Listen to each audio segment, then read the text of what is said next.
കുഞ്ഞു സ്വപ്നങ്ങൾക്ക് കാവലായി, കുരുന്നുകൾക്കൊരു കരുതലായി, കണ്ണിനു കരുതലായി mount Zion medical college hospital.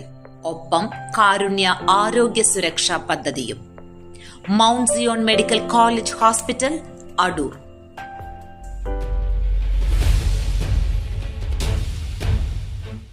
Award Niravil Ayyappan Adoor.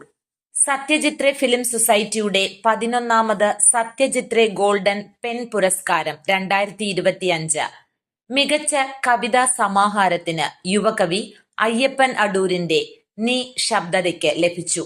ഇപ്പോൾ അവാർഡ് ഏറ്റുവാങ്ങുന്നു അയ്യപ്പൻ അടൂർ, മികച്ച കവിതാ സമാഹാരം. തിരുവനന്തപുരം AKG സ്മാരക സെന്ററിൽ നടന്ന ചടങ്ങിൽ മന്ത്രി GR അനിൽ, സജിൻ ലാൽ, വയലാർ ശരത് ചന്ദ്രവർമ്മ, K മധു, രാജീവ് അഞ്ചൽ, ഹരീഷ് പേരാടി, ജോർജ് ഓണക്കൂർ, ഗോപകുമാർ, സുധീര, ജോഷി മാത്യു, ബാലു കിരിയത്ത്, തുളസിദാസ്, ഗായകൻ G വേണുഗോപാൽ എന്നിവർ പങ്കെടുത്തു. News bureau, Thiruvananthapuram.